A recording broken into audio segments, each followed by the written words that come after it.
All right, so just a quick introduction to the ratio triangles.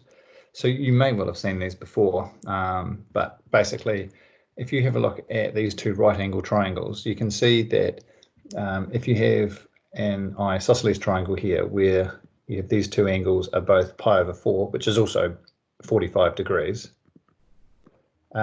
you can get the exact value of sine and cosine and tangent. So for example, if I wanted to work out the exact value of sine of pi/4, that would be opposite over hypotenuse, which would end up being 1 over root 2. And if you put that into your calculator, I think you'll find you get exactly the same thing. But your calculator will put it as, I think, 0.707 dot, whatever the rest of the decimal is.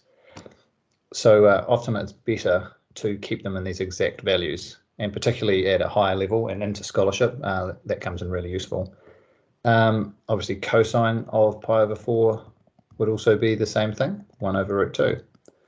But over here in this other triangle, we see pi/6, that is the same as 30 degrees, whereas pi/3 is 60 degrees. So we could work out the exact value, for example, of sine of pi/6 or sine of 30, and that is opposite, which is 1 over 2, so a half. And again, that's pretty common, sine 30. You could do things like sine of 60 degrees, and that will be opposite, which will be root 3, because that's opposite the 60-degree angle over 2. And so we can get these exact values. And where that comes in quite useful is if you were asked to do something like calculate the exact value of, I'm trying to think now what it might be. So it was going to be cosine of, desperately trying to think on my feet here, pi/2, maybe. Let's try that. Now we know that cosine of pi/2, for example, is exactly the same as cosine of, what's that, a sixth plus a third, because that will give us, if we just write that out in full, that's 1/6, and that is 2/6. So we could actually work out the exact value here, and we just use those compound angle rules. So for the cosine one, that is it's cosine of the first angle, which is pi/6, times cosine of the second angle, pi/3, and then it's the minus plus, so that's going to be minus sine of the first angle times sine of the second angle.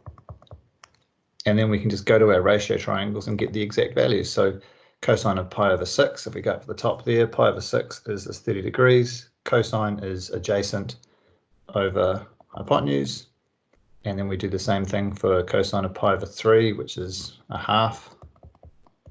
Then we do the same thing for sine of pi/6, which is a half, and then pi/3 is root 3 over 2 from above.